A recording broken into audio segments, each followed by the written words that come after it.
My name is Keri Shull. I'm with the Keri Shull team. And the purpose of our event tonight, I have clients on the event, our team members, and our friends. And really, we just want to inspire you. We know that this is a difficult time with everything we're dealing with and the uncertainty of our world right now. Having some real inspiration and motivation and positive energy is a great way for us to spend our evening.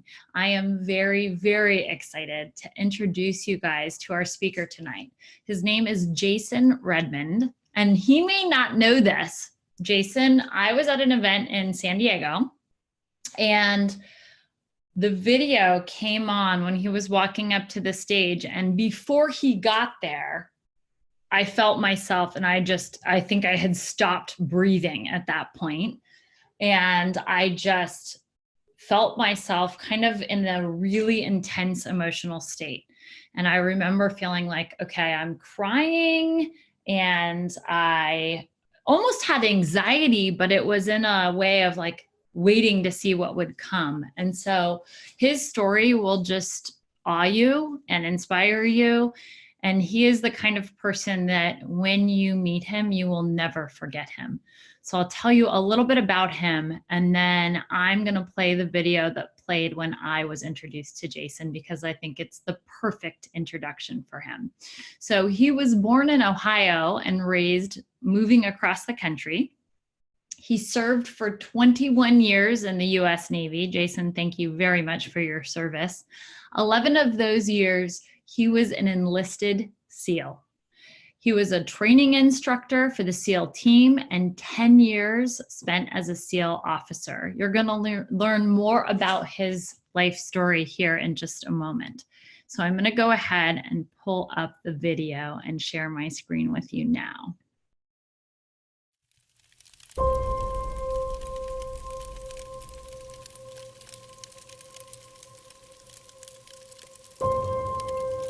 Jason Redman, he is a retired Navy SEAL who was wounded while deployed in Iraq.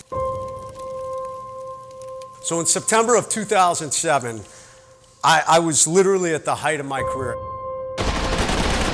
Everybody in life at some point is going to walk into an ambush. Some sort of catastrophic event that's going to rock your world and have this impact on your life. The majority of people who walk this earth have never wrestled with an enemy combatant in the deep blackness of night. I quickly realized I was helpless. I was totally pinned down in front of my guys, and there was nothing I could do. I would have given anything to be out of this situation. That day became a benchmark for me. It changed everything in my life.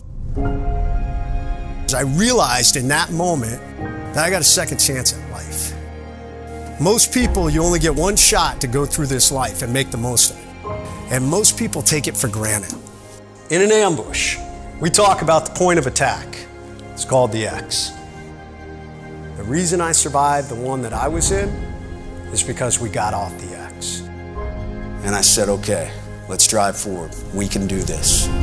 But everybody out there will go through life ambushes. And these are these hard moments that come along and just knock us off our feet. Because we've all been in that situation where we're like, oh my God, I can't make payroll. How am I going to bring in some revenue right now? We can't make rent. I've felt it. I realized the mark of a man is not found in his past, but how he overcomes adversity and builds his future. But the great thing about major life ambushes, they also can define you and make you better, just like that ambush that I went through. If you can create balance in these 5 key areas of something I call the Pentagon of peak performance, I guarantee you, you will be ready for any ambush that comes along. When I was wounded, I had gone through that journey where I had colossally failed as a leader, where I had guys say, kick him out and take his trident. It is the hardest road I've ever walked in my entire lifetime. But it built tremendous mental leadership. The only thing stopping you from accomplishing greatness in your life is you. When you are struggling, get off the X and overcome.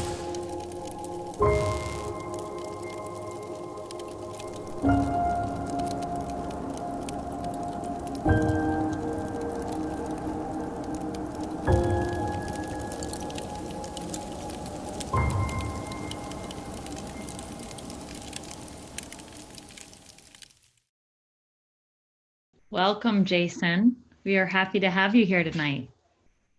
Hi, Keri. How are you tonight? I'm good.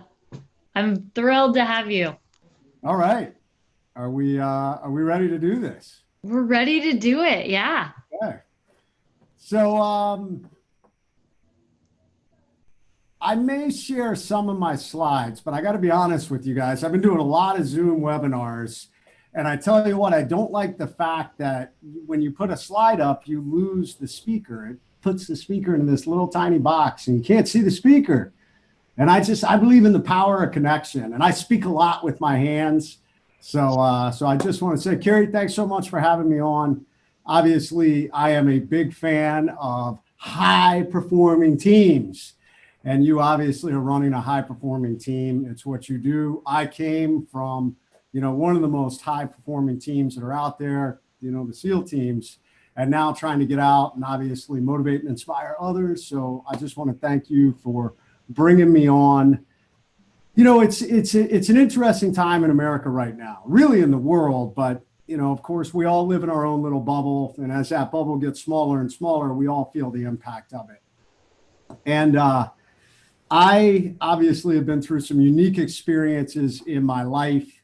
I have had some huge successes, and I've had some colossal failures along the way, and I've had some really overpowering, overwhelming, anxiety, stress-filled moments. And one of those moments occurred on the battlefield.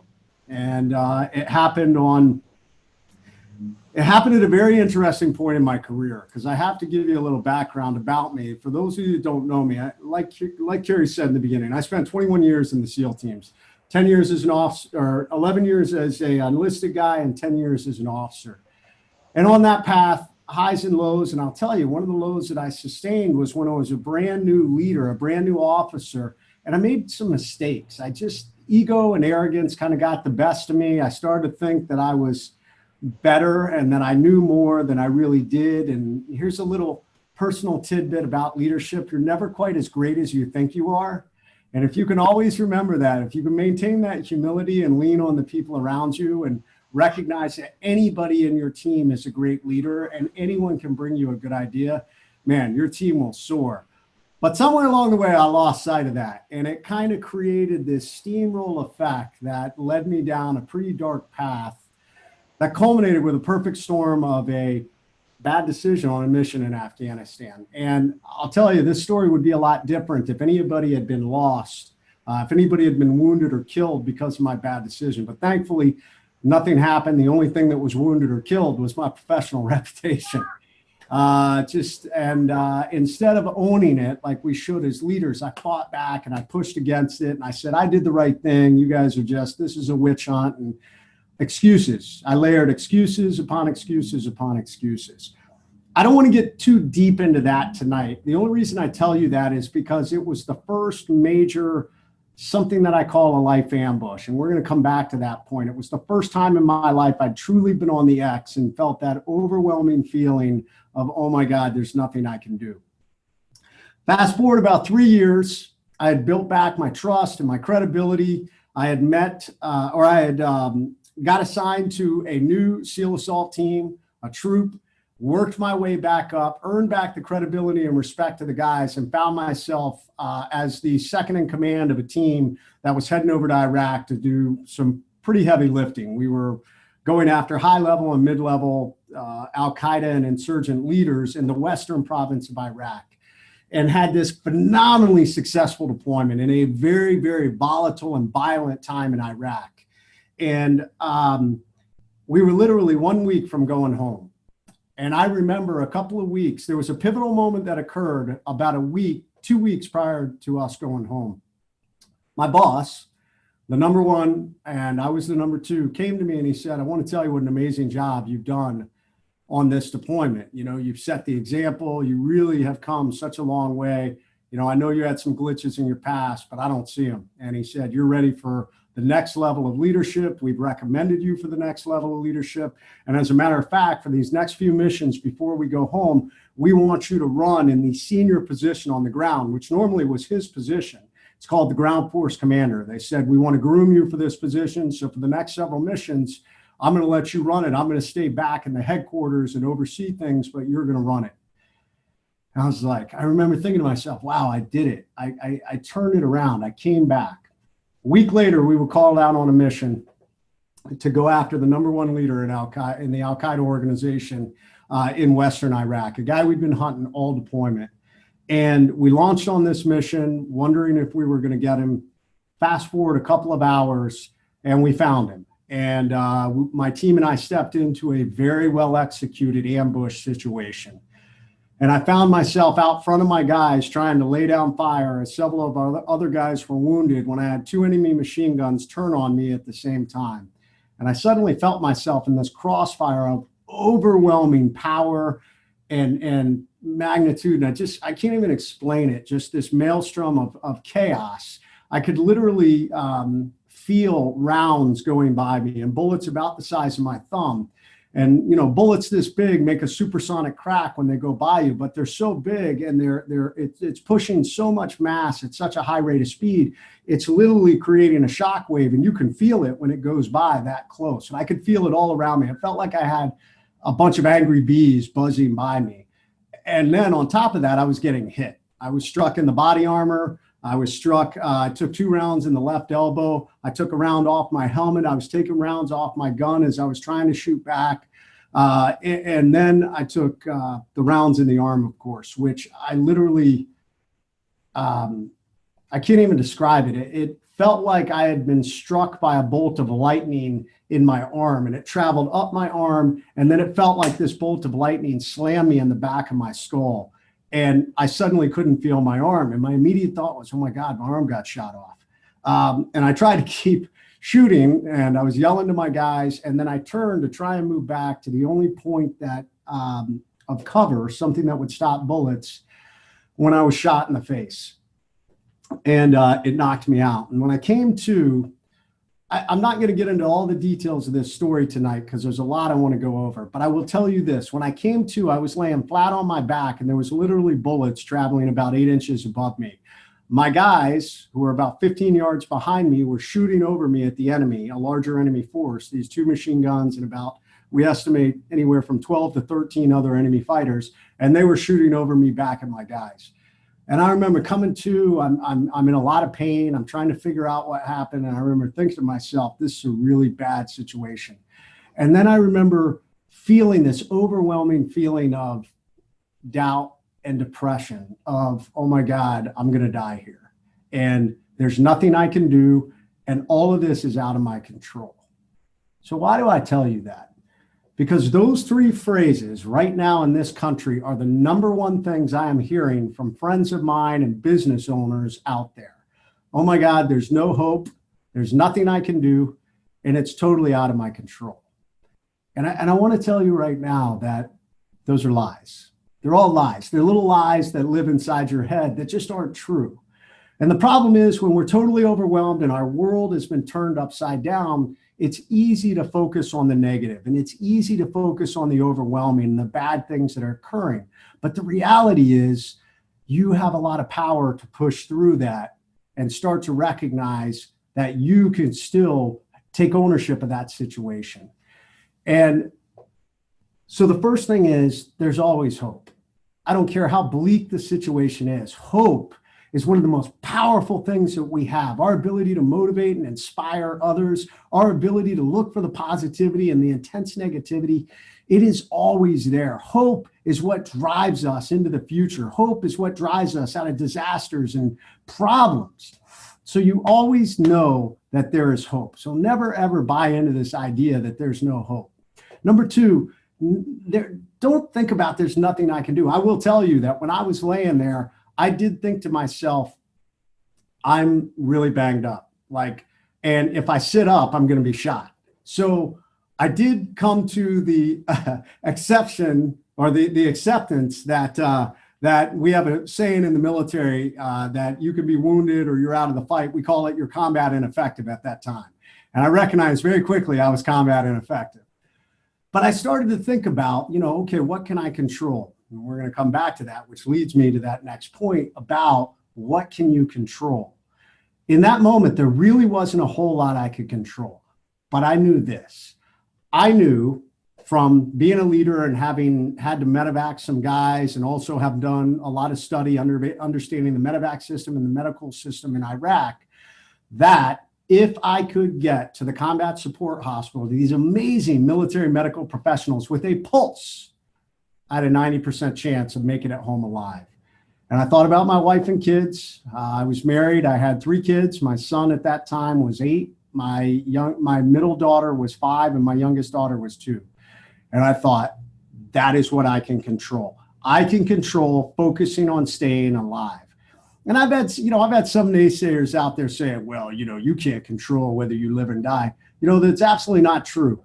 I have the ability, science has proven that willpower, now I may not have been able to sit there for hours, obviously leaking a lot of my blood into the soil, but they have shown that willpower and your ability to fight and hang on absolutely plays a critical part. This brain, this body that you have can do amazing things.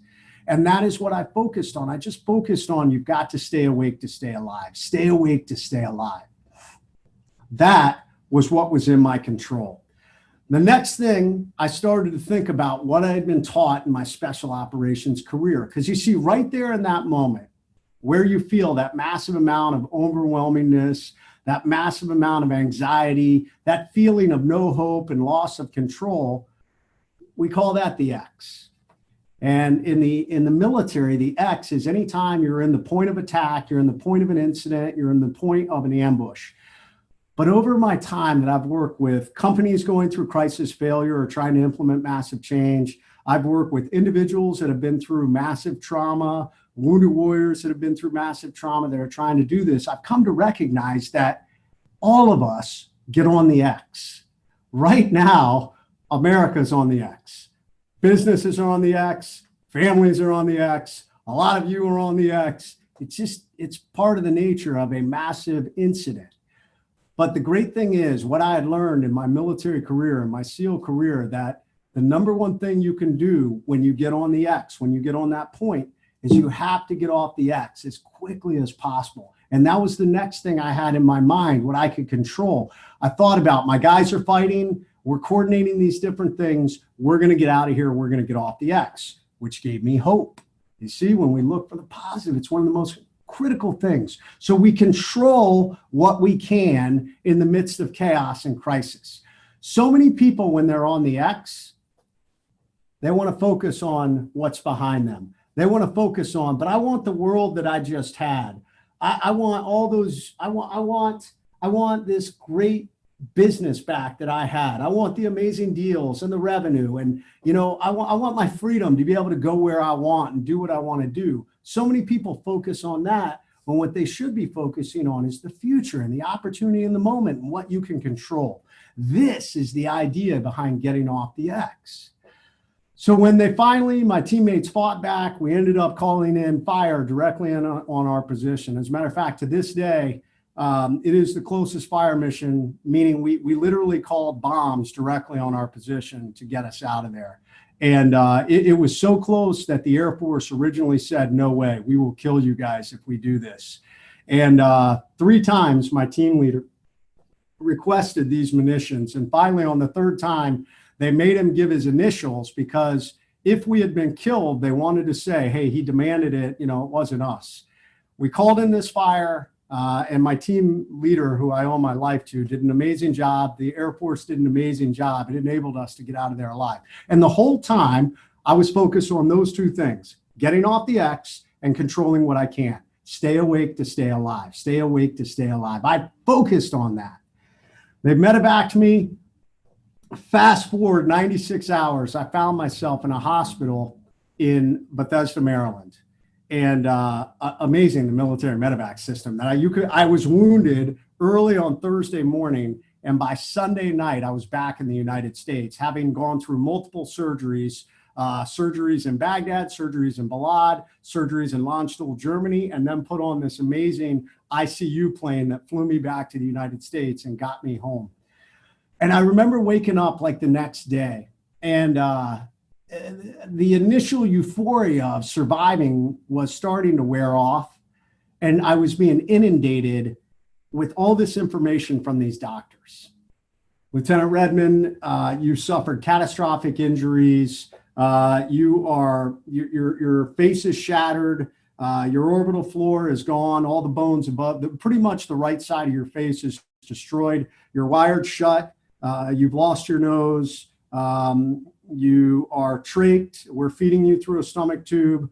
You took massive damage to your left elbow. You have no use of your left hand. You've got massive nerve damage. We're thinking about amputating your arm. You're too weak from all the blood loss to even get up. We've had to transfuse a whole bunch of blood. And by the way, it's probably going to take years to put you back together. And I remember thinking there, laying there thinking to myself, oh my God, I feel like I'm right back in this firefight. Like, it wasn't the actual bullets and bombs on the battlefield, but I felt like I was being hit by the bullets and bombs of life. And that's what happens in life ambushes. That's what so many people are feeling right now in this pandemic. They're being hit by the bullets and bombs of life.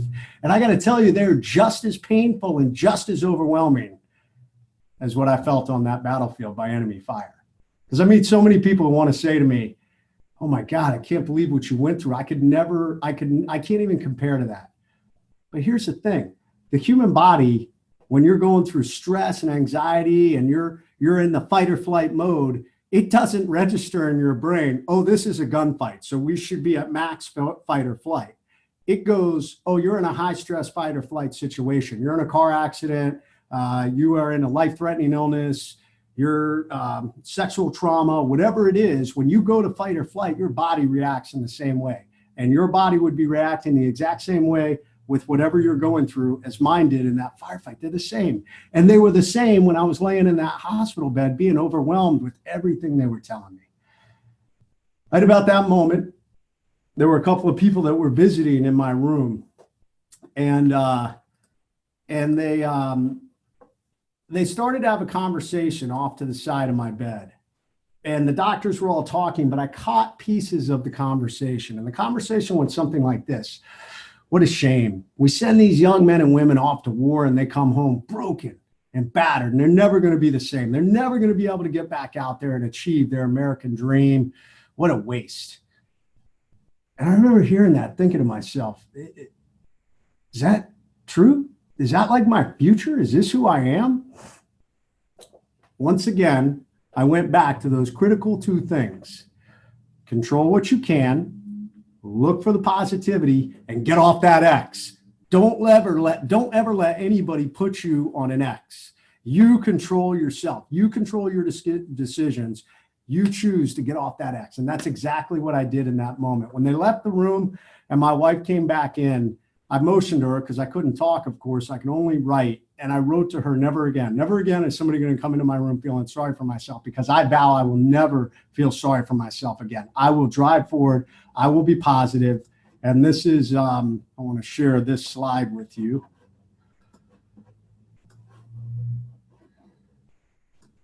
And in that moment, I wrote out a sign. And I chose positivity in the face of negativity and adversity. And what I wrote was this: attention to all who enter here. If you're coming in this room with sadness or sorrow, don't bother. The wounds that I received, I got in a job that I love, doing it for people that I love, defending the freedom of a country I deeply love. I'll make a full recovery. What is full? That's the absolute utmost physically. I have the ability to recover. And I'm going to push that about 20% further through sheer mental tenacity. This room you're about to enter is a room of fun, optimism, and intense rapid regrowth. If you are not prepared for that, go elsewhere. That is the power of choice. That is the power of choosing positivity in the face of negativity. And guys, I got to tell you, there's an amazing facet of this that most of us fail to understand. When we choose positivity in the face of negativity, in the face of a storm, in the face of the chaos, it creates massive positive ripple waves that go out in all directions. And you never know the impact of what those positive waves are going to do. I wrote that sign for myself, but I also wrote it as a statement to my wife, my family, and anybody around me. Those ripples have gone out since that day. That day was almost 12 years ago, yeah, I mean, it's incredible. Yeah, 12 years ago, 12 and a half years ago, hard to believe. But that ripple has gone out now, and it has impacted millions of people.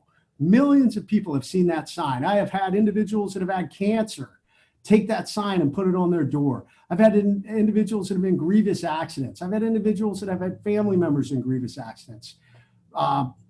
The Secretary of Defense, Robert Gates, wrote about it in his book. First Lady Michelle Obama wrote about it not once, but twice in her book. So this is something I want to tell you guys, the power of choosing that positivity in the face of negativity. So once we do that, guys, now you understand the power of getting off that X. And here's a little clue. You don't have to be a Navy SEAL to do this. I hear so many people try and say that to me. Oh, you were a Navy SEAL. It doesn't matter. The overcome mindset is merely a choice. It is a choice to drive forward. And when you decide to get off that X, having worked with all these different individuals, companies, people that are going through this pandemic right now, people that their companies were shut down. My company has felt it.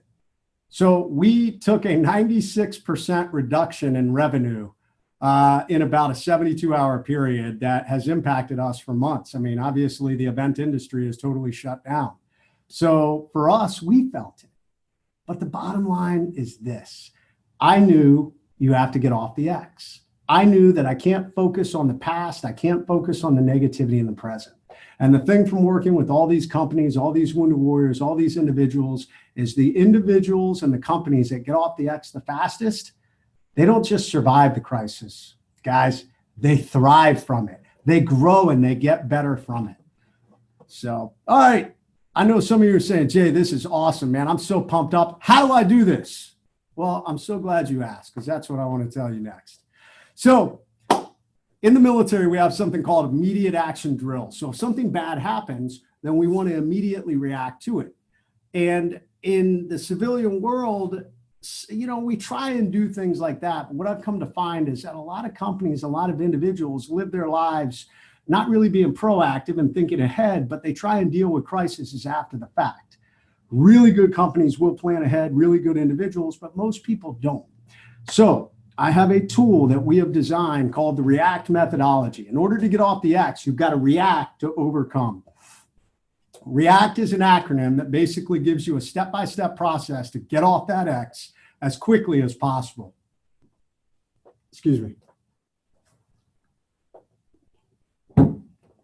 The R stands for recognize. You have to recognize you're in a crisis. And this is one of the biggest things. I don't know what it is about human beings, but when we get into this overwhelming, stress-filled, anxiety-filled situation, there's a natural tendency in the beginning, and even sometimes for a delayed period of time, to be in denial about what's going on.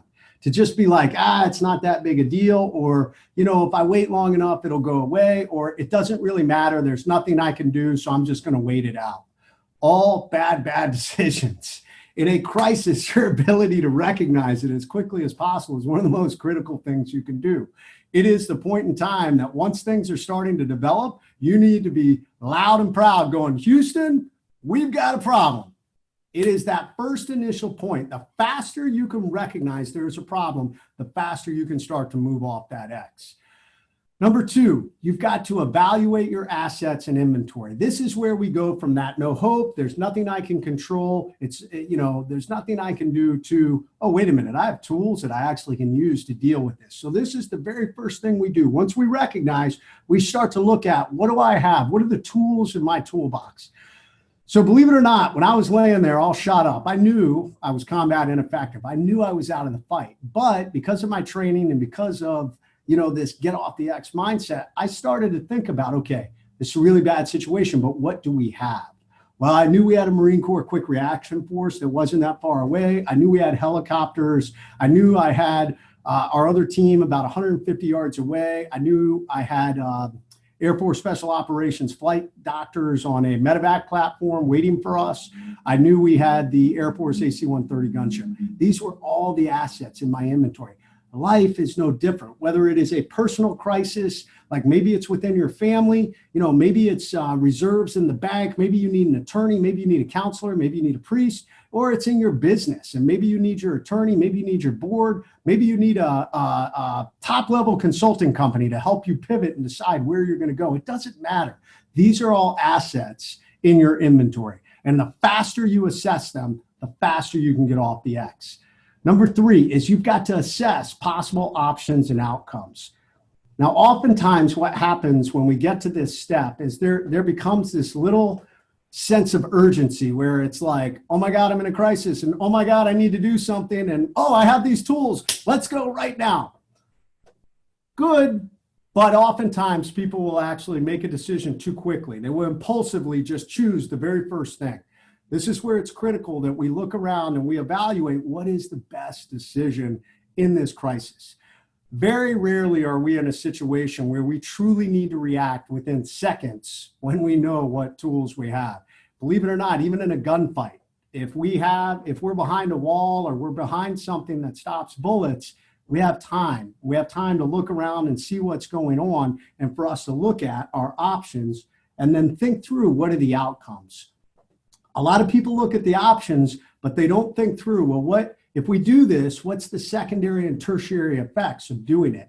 By thinking through this, it really starts to allow us to decide what really is the best decision. And believe it or not, you get a good team of people around you, very quickly you're able to analyze this stuff and decide this is the way we should go. Number 4, C, you've got to choose and communicate. Oftentimes leaders sometimes get stuck in this point. And make no mistake, every single person on here is a leader. You are a leader of yourself, you are a leader of your family, you're a leader in your community, and obviously you're a leader in this business. And guess what, guys? When you're a leader, there's no on-off switch. You got to be a leader all the time. And what happens is when leaders are dealing with a crisis and they're trying to make a decision, sometimes they've gotten all the information they feel they need, whether it's between 40 and 70%. There's a formula out there that Colin Powell actually talks about. Whatever it is, there's a natural tendency for some leaders to sit there and think too long about it. And they're cycling through, yeah, maybe option A was good. And I know the team said C, but I wondered about B. And in a crisis, guys, it's not time to do that. It's time to choose and communicate. This is going to accomplish 2 things. One, it's going to accomplish a little bit of accountability. When you finally state out of your mouth, this is the direction we're going, you have created some accountability. People are expecting you to execute. And it's human nature. When we articulate it, now we feel pressure to go ahead and do that. Number 2, the X has its own magnetic pull, its own gravitational pull. You are never on the X by yourself. I don't care what life ambush you're going through. Even if you think it's only you, guess what? Your friends feel your pain. Your coworkers feel your pain. Your spouse, your kids. You have to be the one to get off that X. And when you communicate to others around you, it gives them hope because they're watching you in pain, they're in pain, and they're waiting for somebody to say, oh my God, what do we do? We're in this crisis. So you have to communicate. And especially when you're the leader, people are looking for you to make a decision. Communicate. And now we're going to drive forward. We're going to give people hope. And the last one, guys, you've got to take action. So many people will wait for the perfect moment. They'll be sitting on the X and they've gone through the react. They've chosen, they've communicated. And then they're like standing there and they're like, okay, we're going to go right. No, not yet. Let's wait. And we're going to go. No, not yet. And I watch this happen all the time. I watch businesses that are like, I know we're in a crisis, but we're getting ready to close this deal and we really need this cash flow to deal with it. So let's just wait till we close this deal. And then it goes on and it goes on. Never forget, the X is like quicksand. The longer you sit on it, the harder it is to get up and move. Momentum is key. Take action. Movement is life. Even if you move from one spot and you end up finding out that the next spot is not that great or even puts you on another X, you can utilize the momentum you've already created to move through that one. It is hard to get off the X after you've sat there forever. So we got to get off that X. Build that mindset. So how do we do that? How do we do other things, especially right now in this pandemic? How do we make things happen? So many people I'm talking to are like, Jay, my world is turned upside down. I'm working from home. You know, I'm now the teacher for my kids, and I want to take a drink at 10:30 in the morning after algebra, you know? So human beings thrive on productivity. And productivity is accomplished by two critical things: structure and progress. And right now, both those things have been thrown out the window. So you have to build your own. And I teach something called the 3 rings of excellence. And the 3 rings of excellence for productivity are something called point man, moving the needle, and GSD. And we're going to talk about those 3 things, because now that we've gotten off the X, now we got to continue to make things happen. Regardless, we're out of the crisis now, but now we got to keep moving. So the very first one is point man. Now, some of you may know a little bit about the military. Some of you may have heard the term point man. Some of you may know it, some of you may not. But I'll tell you, a point man is an individual in the military who is trained as our navigator. They're experts in navigation. They're experts at getting us where we need to go. And they do all kinds of studies of the terrain and the map and the threats and the potential enemy activity and where they think it would be best for us to walk to avoid those threats, and what happens if we get off course to get us back on course. In order for them to do that, despite all the technology we have, we always use a compass to make sure we're getting where we're going. Because guess what? The world can get turned upside down and suddenly you're having to go back to your basic set of skills. Does that sound familiar right now? I think it does. So as a point man, we need 2 things to get where we're going. We need a clearly defined destination, and we need a set course. We need a bearing. On a compass, there's 360 degrees. When you have a clearly defined destination, we set that course. So many people I know will either A, have a vague destination. Well, I want to go that way. Well, what's that way? You know, I go into companies and I say, give me your really defined mission. I want to hear it.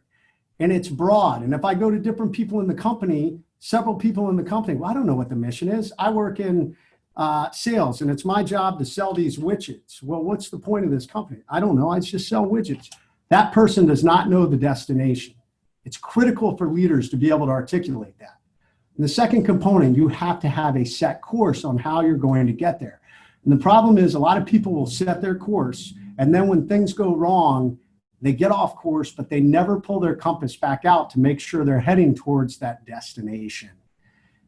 It is essential in a crisis to bring your compass out on a regular basis to make sure you're heading to your destination. And here's the thing, in a crisis, oftentimes our destination will change. We have to reevaluate. The night that I was severely wounded, our mission, our destination was to capture or take down that high-level terrorist leader. As soon as we were all shot up and we had multiple people wounded, the mission instantly changed. The destination changed from what we call a direct action mission to a rescue mission.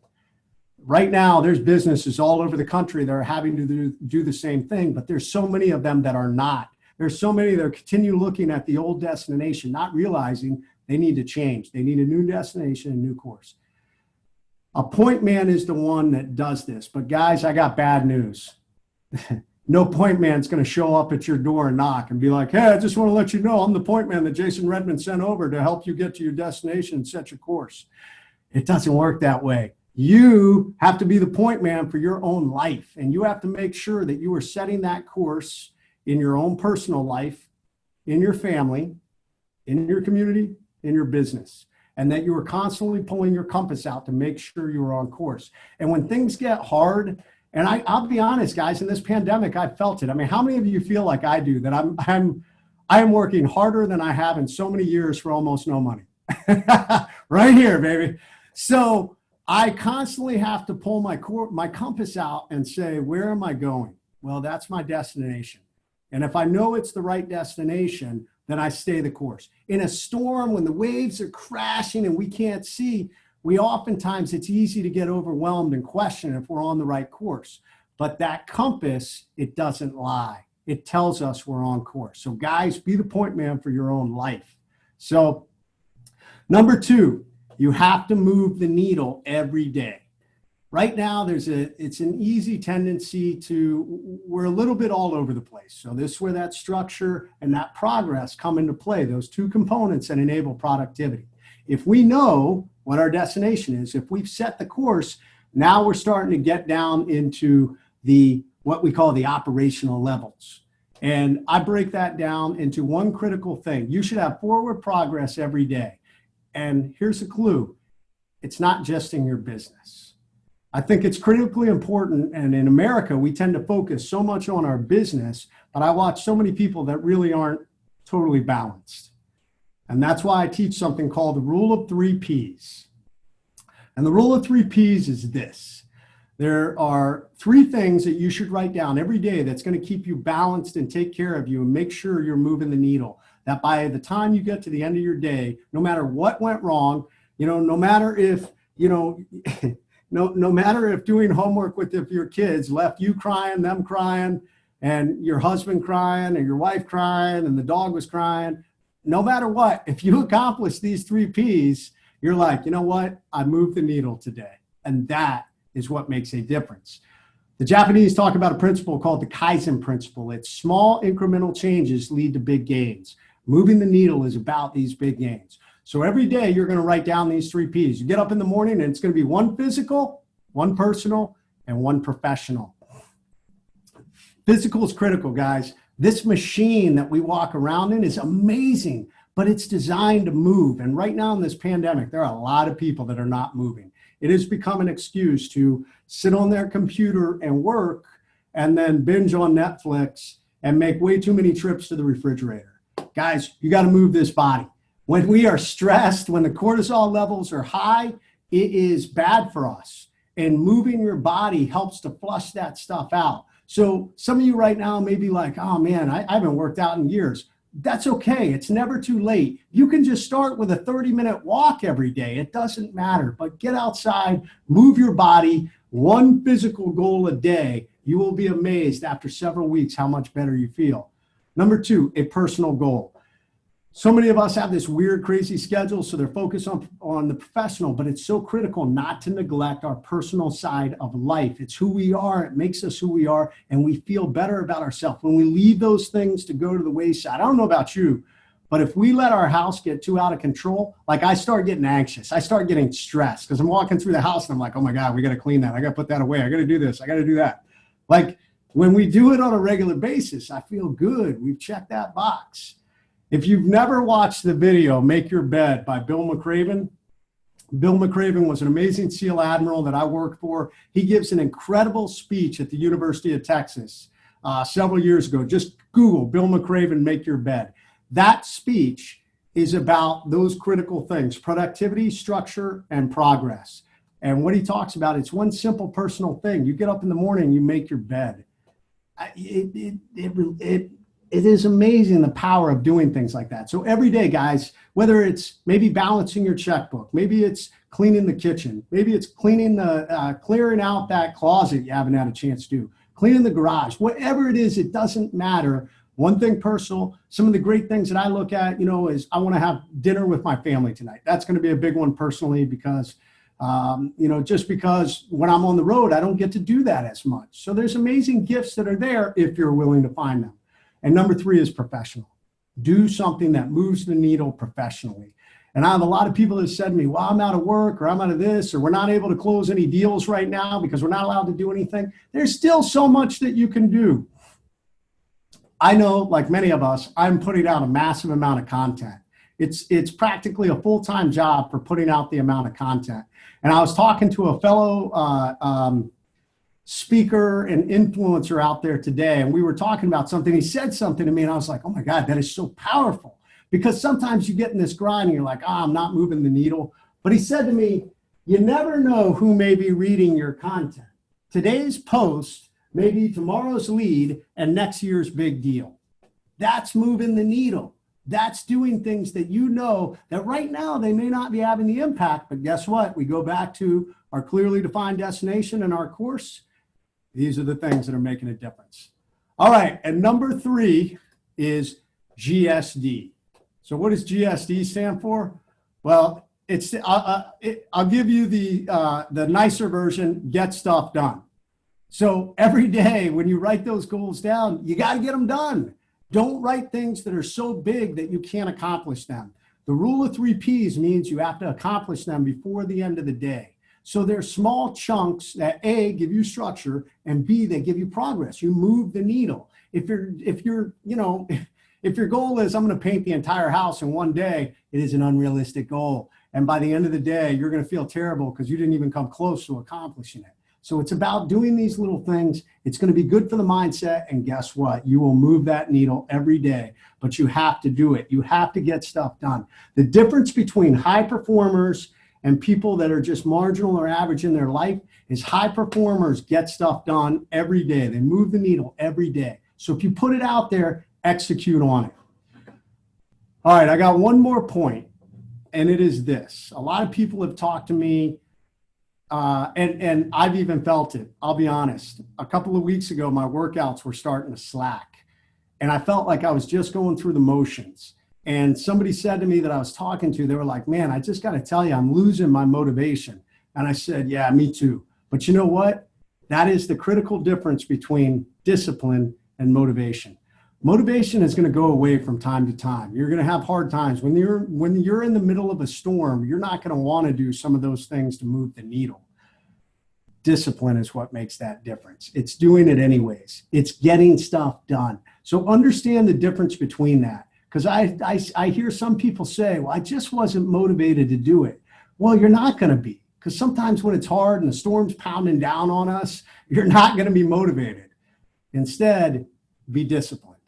Execute it, get to the end of the day, you'll look at those 3 Ps and you'll be like, man, I did it. And I'm ready to attack the day tomorrow.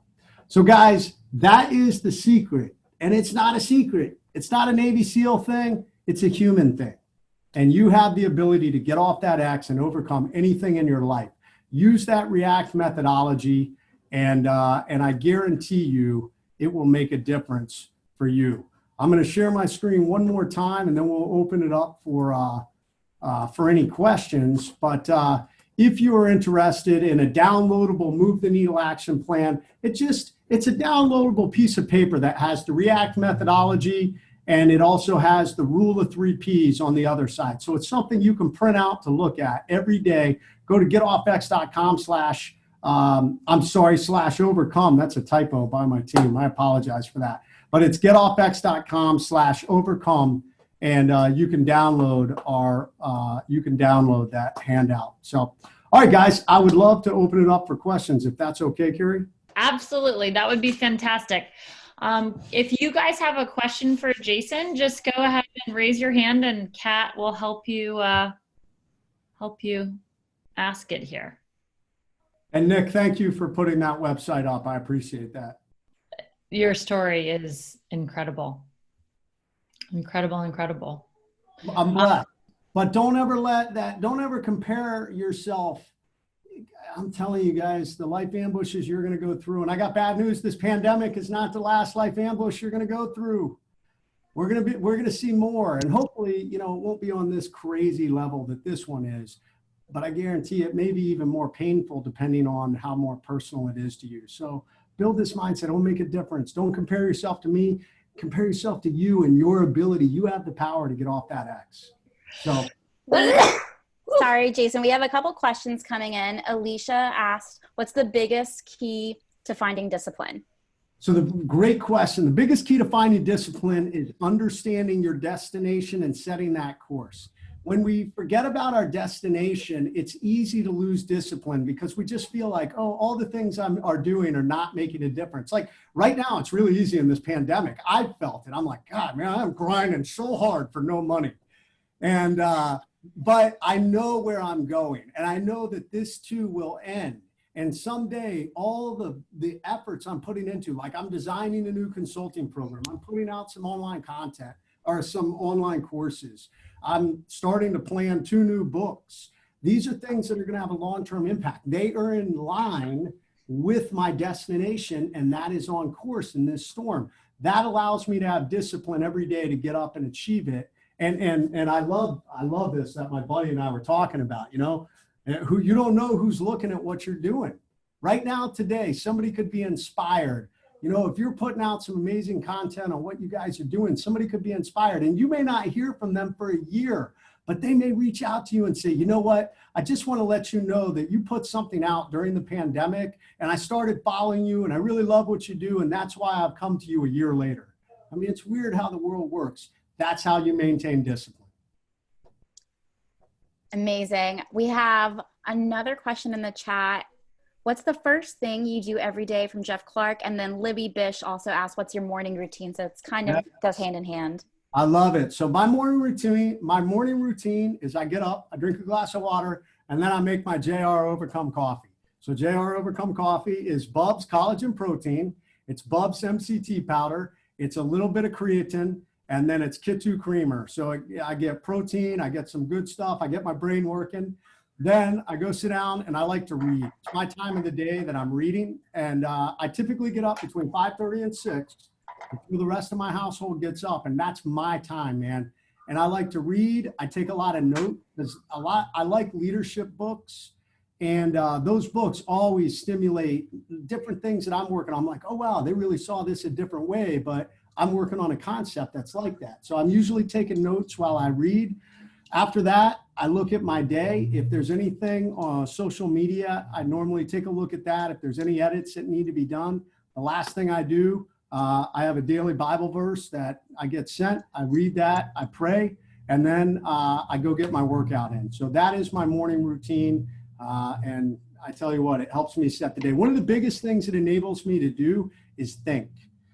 During the day, when we get into the grind of the day, it's tough to find that time to think because you're pulled in all these different directions.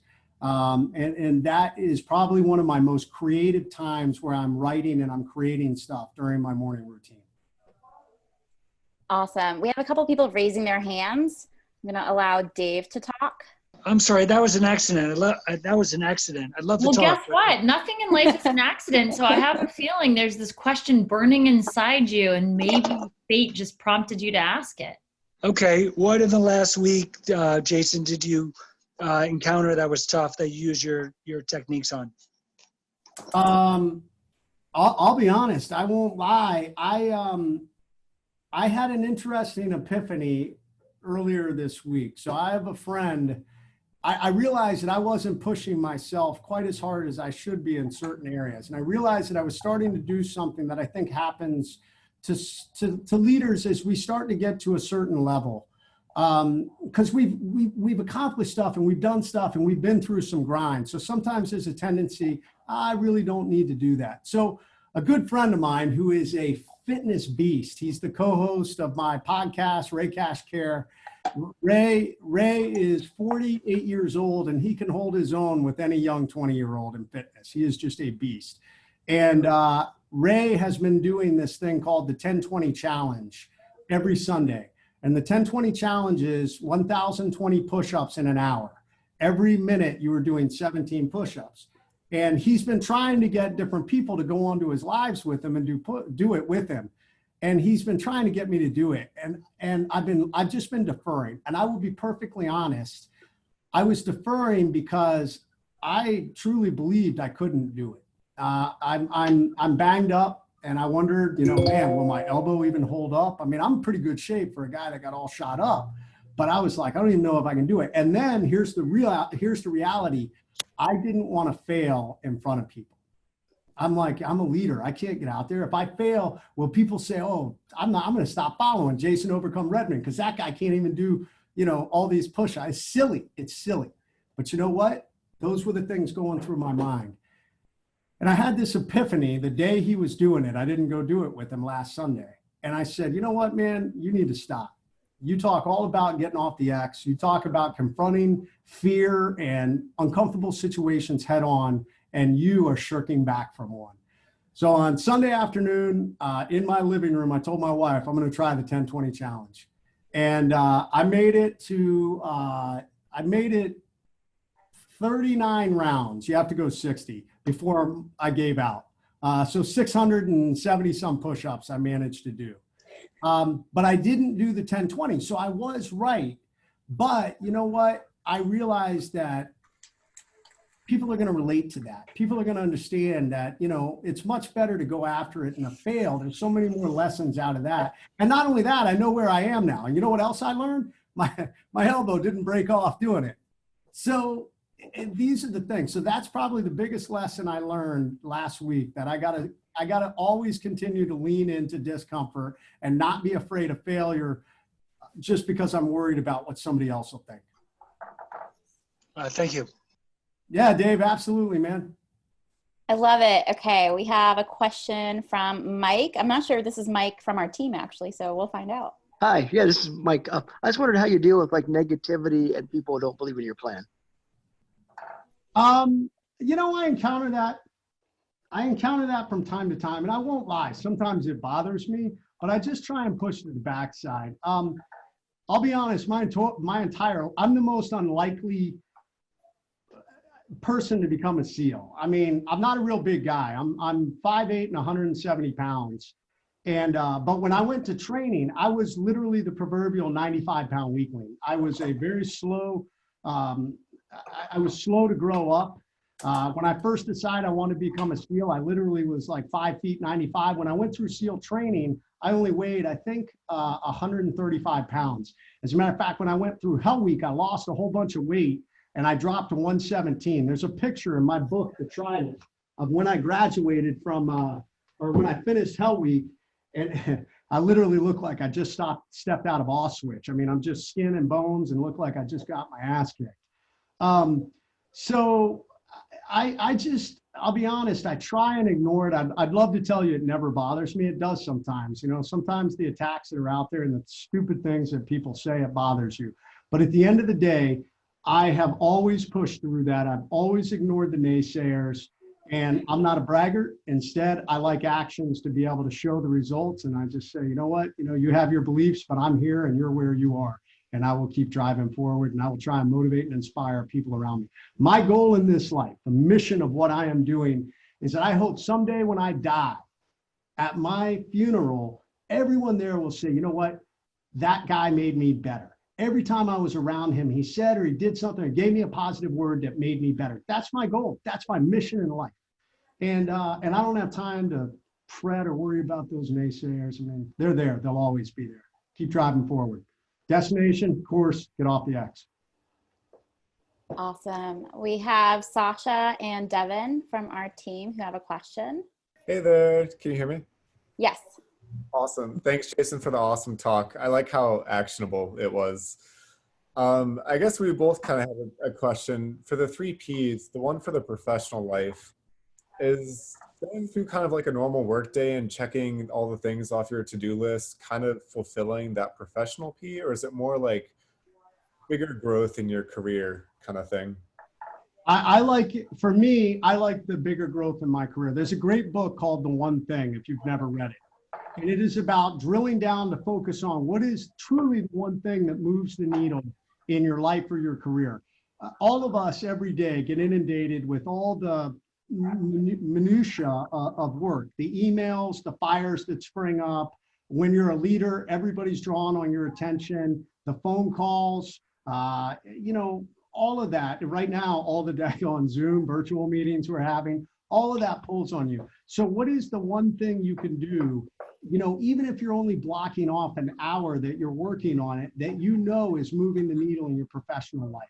So Alex, is it Alex? Evan. Evan, oh, okay, I'm sorry. No worries. But yeah, that is what I would focus on when you write that professional goal. Thank you. Yeah, you're welcome. Awesome. Okay. Let's see. We have a couple of questions I can read from the chat. What book do you tend to gift most to others? So I hate saying this, but I guess it's my books, which is bad. I just was going to ask which of the two, right? Well, it's kind of funny. So Trident is the first book, which became a bestseller, a New York Times bestseller. But so many people ask me, well, how did you do what you did? you know? So it's a memoir and it's a story and there's lots of lessons in it. Whereas Overcome, which came 6 leaders, is more of the how-to book to the Trident. So if I recommend one or the other, the Trident's an amazing read, it's an amazing story. You can infer the leadership lessons out of it. But Overcome is literally a how-to book to deal with crisis and adversity and how to be a better leader. So this is probably the one that I would recommend. Second, so if we want to get away from my book, I'll be honest, recently the book that I'm recommending to a lot of people, and I'll admit, I am a fan of reading. I'm a little bit of a deep thinker. There's a great book called Hannibal and Me, and it is a book about leadership and how different leaders approach problems and think outside the box, and how sometimes it's all about when Hannibal came across the Alps and went down and attacked Rome. And Hannibal was an amazing general. Like, the Romans literally were outmatched, but Hannibal wasn't willing to try and attack or penetrate the walls of Rome. So he decided to just wait. And what happened is, over 14 years, they just fought skirmishes. And the Roman leaders figured out how to stall him out long enough that ultimately a Roman general beat Hannibal. And they also talk about, so they show this from different leaders and their styles and how they do things, along with modern day leaders. They talk about post-war Germany.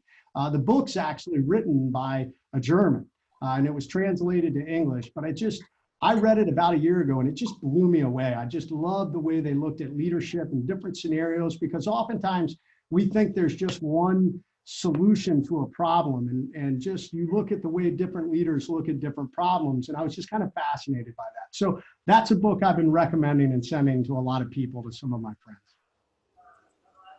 Awesome. I think we have, I'm not sure how much more time we have, but I'll read this question right here. How can I, as a friend, continue my optimism and support a friend who's injured and keeps comparing himself to his past when he could be performing physically better? This is from Penloy. So Penloy, I'm going to answer that. I just saw Mark Beasley, Brigadier General retired, United States Air Force, on here. Mark, hey, much love. I just want to thank you. I would not be here if it wasn't for the Air Force.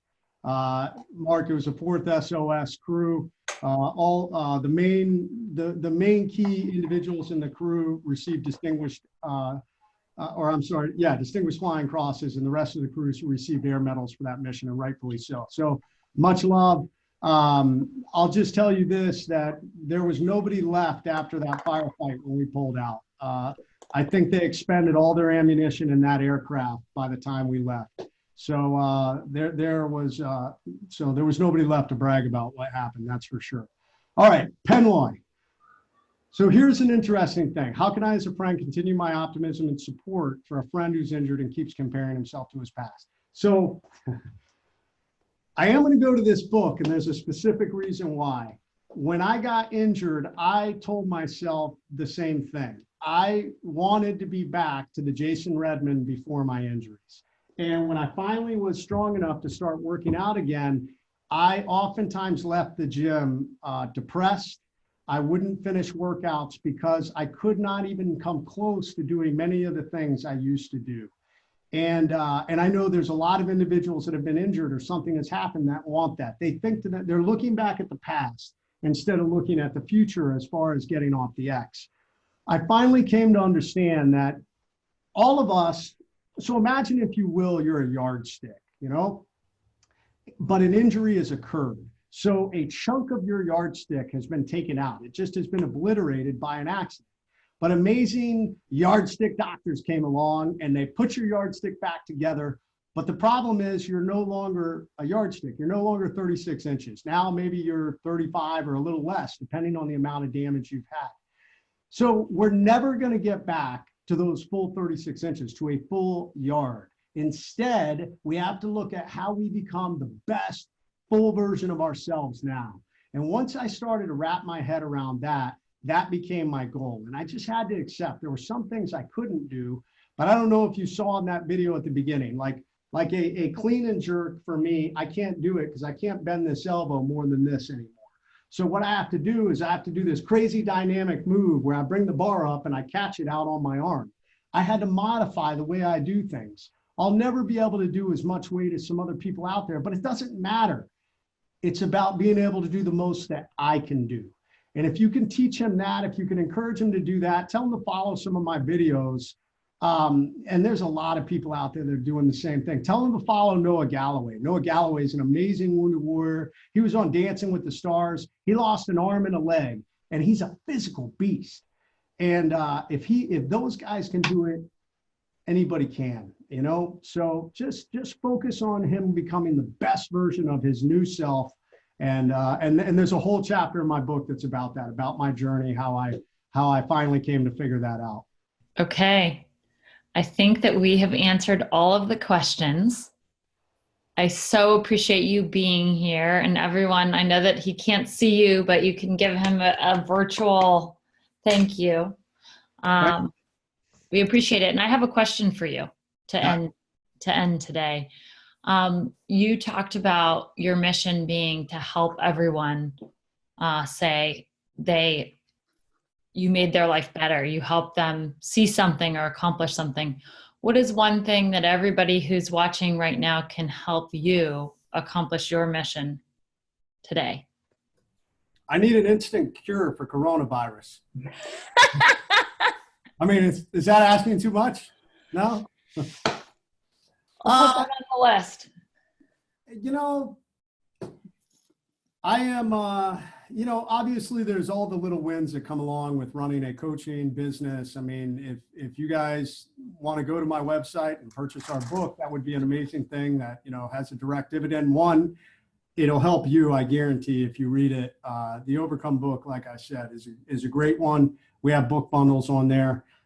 Two, there's a lot of events out there. We're planning for the future. I really enjoy motivating and inspiring people from a stage and meeting them in person at events. So please pass the word. Tell people, hey, we met this guy. We really enjoyed his message. I think he could be a great addition to your event, and send him my way. I have two websites, jasonredman.com or getoffx.com. jasonredman.com is my speaking site. getoffx.com is my coaching and consulting site and the online store. Follow me on socials. I'm out there I've seen a lot of negativity in this world, so I try my best to just be a positive, bright light, like a lighthouse, to try and help people find their way. Love that. All right. Well, I know of a few events that are coming up. One is our HyperFast event, so we'll talk about that. And thank you so much for being here tonight. I'm sure everyone will do their best to pass along your information so you can share that light. Keri, thank you. I appreciate all of you. Get off that X. Rule of 3 Ps. All right. Bye. Bye, everybody. Have a great night. Thank you for tuning in to this episode of the HyperFast Show. Subscribe to us if you want to make sure you get the latest and greatest HyperFast shows. And remember, we love reviews. Reviews help us bring better and better guests and improve our shows. So give us the good, the bad, and the ugly. We hope you enjoyed the show, and we will see you next time.